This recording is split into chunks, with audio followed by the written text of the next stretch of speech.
agar Peggy itu dapat keadilan, agar ditunjuk pengacaranya ex dari timnya Prabowo, yaitu Yusril sama Otto Hasibuan. Itu usulan dari saya pertama.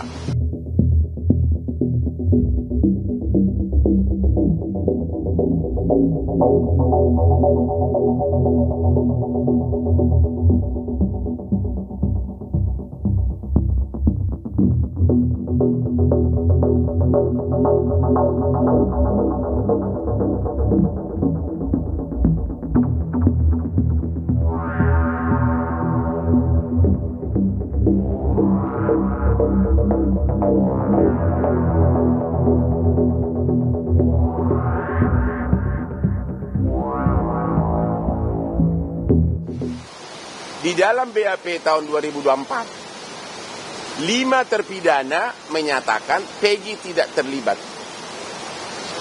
1 terpidana mengatakan terlibat. 5 lawan 1. Kalau 5 lawan 1, harusnya kan yang menang suara terbanyak dong. Harusnya, walaupun di dalam KUHP tidak diatur.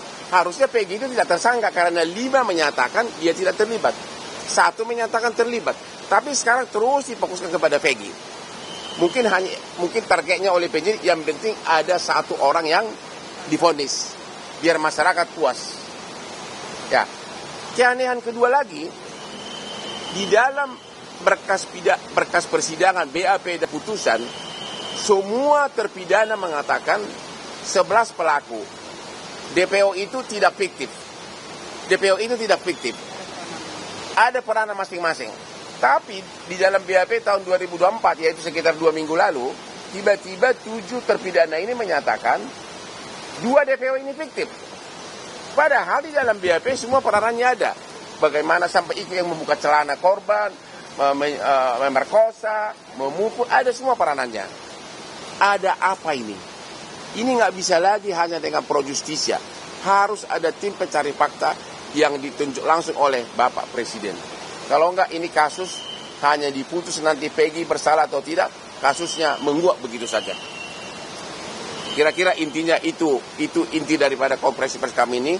Karena sekali lagi, yang ketiga, ada yang medsos comber atau medsos ada kayak sakit jiwa yang mengatakan seolah-olah tim Hotman 991 itu sudah agak mulai melemah. Seolah-olah gara-gara ini terkait kasus narkoba, seolah-olah gara-gara Hotman dulu pengacaranya Teddy Minahasa, itu jelas-jelas orang-orang yang sakit jiwa itu mengatakan itu di TikTok. Karena apa? Ya begitu Peggy ditangkap, yang pertama kali meminta agar Peggy itu dibela oleh pengacara kaliber nasional adalah Hotman. Saya yang mengusulkan agar Peggy itu dapat keadilan, agar ditunjuk pengacaranya ex dari timnya Prabowo, yaitu Yusril sama Otto Hasibuan. Itu usulan dari saya pertama. Kalau saya tidak mau kasus ini terbongkar, saya dalam mungkin ngapain saya usuli pengacara top. Justru saya pengen kasus ini terbongkar habis. Cuma gara-gara ada mak lampir segala macam itu di TikTok, ya ada yang menerima uang segala macam lah katanya. Yang punya TikTok segala macam, gue udah kaya raya, gue nggak mungkin terima suguhan uang kecil, oke? Gue lebih kaya dari bupati yang kau maksud. Nggak mungkin saya terima uang, ya. Gue lebih kaya dari bupati-bupatinya, ya. Saya benar-benar, sekarang ini, udah 2 nih fakta bahwa kami benar-benar ingin kasus ini terbuka. Hotman lah yang pertama meminta agar Otto Hasibuan dan Yusril menjadi pengacara Peggy, agar berani di persidangan, agar kasus ini terungkap. Kalau memang saya membelok, saya nggak mungkin mengusulkan pengacara top. Yang kedua sekarang, saya yang mengatakan agar Pak Jokowi bentuk tim pencari fakta, bongkar sedalam-dalamnya.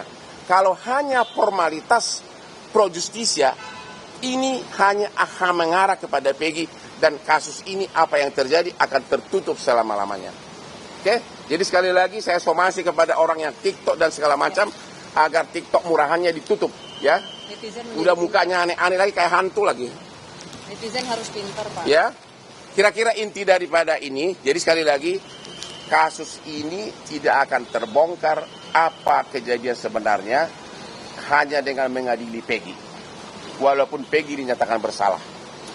Itu intinya. Ada pertanyaan silakan.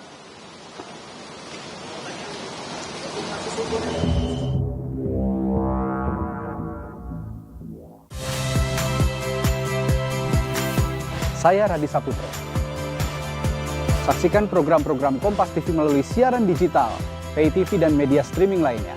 Kompas TV, independen, terpercaya.